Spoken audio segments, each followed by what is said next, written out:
सवेना भदौना कनि से आंधियरिया भैंसी तोड़वैया अपन बाँध जी। सवेना भदौना कनि से आंधियरिया भैंसी तोड़वैया अपन बाँध जी। भैंसी का बेची पिया झुलनी गढ़ौता सोत्यों मैं पौआ पसारे जी।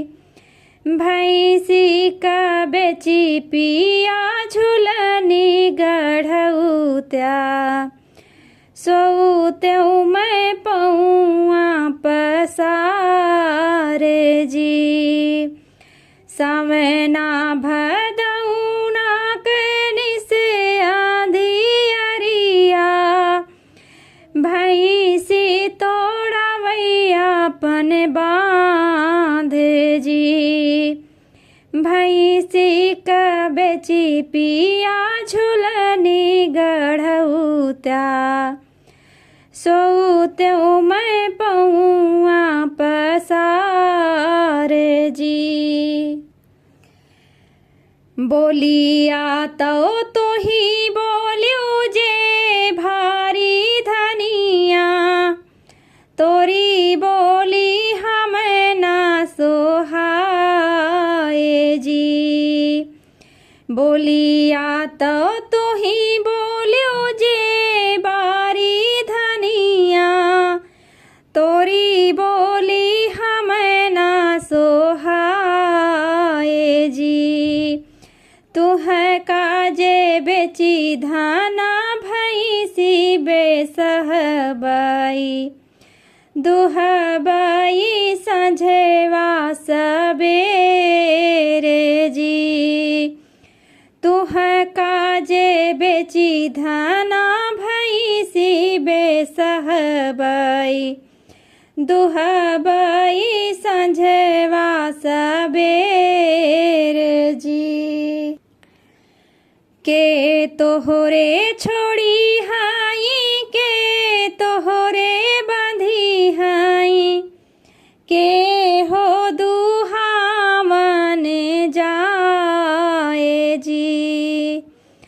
के तोहरे छोड़ी हाई के तोहरे बंधी हाई के हो दुहावन जाए जी।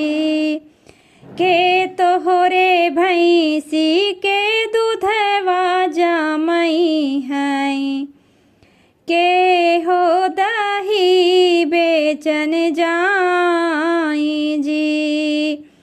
के तोहरे भैंसी के दूधवा जमई हैं के हो दही बेचन जाई जी। बाबा मोरे छोड़ी हाई भैया मोरा बंधी हाई मैया दुहावन जाई जी। बाबा मोरे छोड़ी हाई भैया मोरा बंधी हाई मैया दुहावन जाई जी। वही भौजी भैंसी के दूधवा जमई हैं तुहू दही बेचन जाऊं जी। वही भौजी भैंसी के दूधवा जमई हैं तुहू दधी बेचन जाऊं जी। वही भौजी भैंसी के दूधवा जमई हैं तुहू दही बेचन जाऊं जी। सवना भदौना कैनिसिया धियरिया भैंसी तोड़वैया अपन बाँध जी। सवना भदौना कैनिसिया धियरिया भैंसी तोड़वैया अपन बाँध जी।